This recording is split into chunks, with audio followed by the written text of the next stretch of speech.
explore 10 surprising facts about one of the most infamous moments in American history. Booth initially planned to kidnap Lincoln. After meeting with Confederate spies in the summer of 1864, Booth spearheaded a plot to abduct Lincoln, bring him to the Confederate capital of Richmond, Virginia, and use him as a bargaining chip to secure release of rebel prisoners. On March 17, 1865, Booth and his fellow conspirators hid along a country road in Washington, D.C., intending to commandeer the presidential carriage that was scheduled to carry Lincoln to a matinee performance of a play at Campbell Hospital to benefit wounded soldiers. Lincoln, however, had a change of plans and never showed. Some of the co-conspirators abandoned the plot thereafter, and Booth soon had a change of plans as well. After the fall of Richmond and Confederate General Robert E. Lee's surrender at Appomattox, he decided to kill, rather than kidnap, Lincoln with help from the remaining co-conspirators. Ulysses S. Grant was originally scheduled to be at Lincoln's side. Just days after accepting Lee's surrender, the Union general accepted Lincoln's invitation to attend Our American Cousin at Ford's Theater on the evening of April 14, 1865. The general's wife, however, had recently been the victim of Mary Todd Lincoln's acid tongue and wanted no part of a night on the town with the First Lady.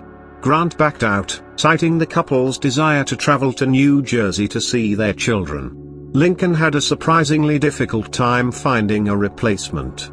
Secretary of War Edwin Stanton, Speaker of the House Schuyler Colfax and even son Robert Todd Lincoln turned down the tickets before Clara Harris, daughter of New York Senator Ira Harris, and her fiancé, Major Henry Rathbone, accepted. Lincoln's murder was part of a larger plot to decapitate the government.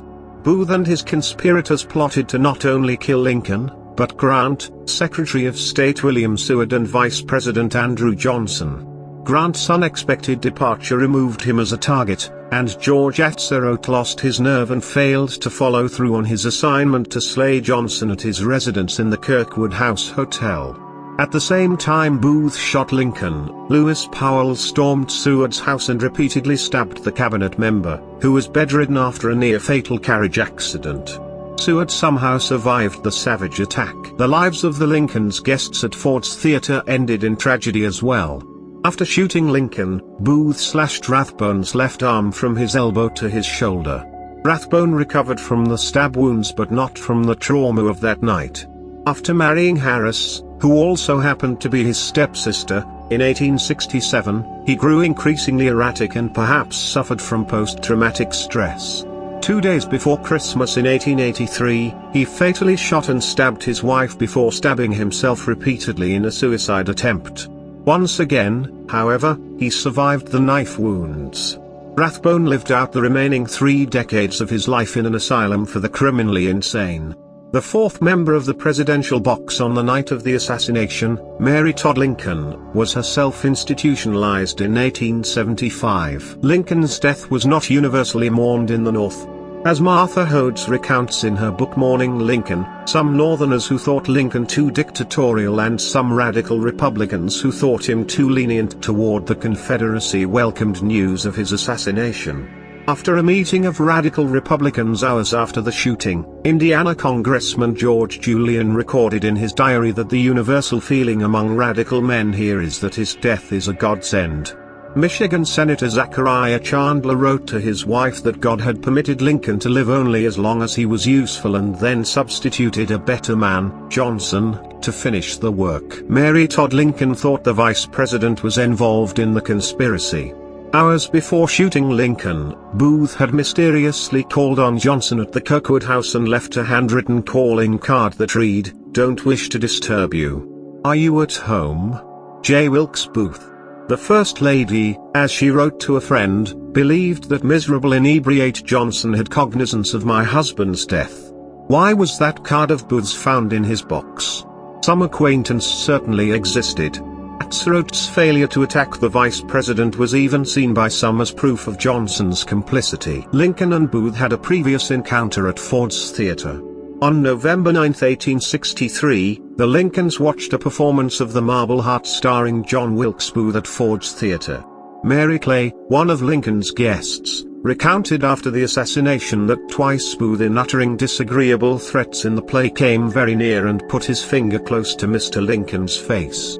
After Booth gestured menacingly toward the president a third time, Clay said, "Mr. Lincoln, he looks as if he meant that for you." The president replied, "Well, he does look pretty sharp at me, doesn't he?" Lincoln's deathbed quickly became a tourist attraction. In the hours after Lincoln died in the back bedroom of William Peterson's boarding house across the street from Ford's Theater, souvenir hunters ransacked the property and snatched numerous relics of the martyred president.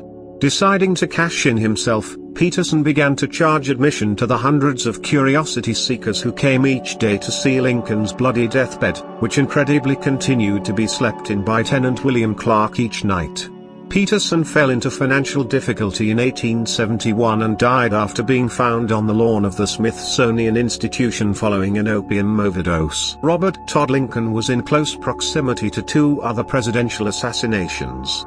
16 years after being bedside for his father's death, Robert Todd Lincoln was serving as President James A. Garfield's Secretary of War when he witnessed Charles Guiteau fire 2 gunshots that mortally wounded the chief executive inside a Washington, D.C., train station. On September 6, 1901, Lincoln arrived in Buffalo to attend the Pan American Expo at the invitation of William McKinley, only to learn that the president had just been shot.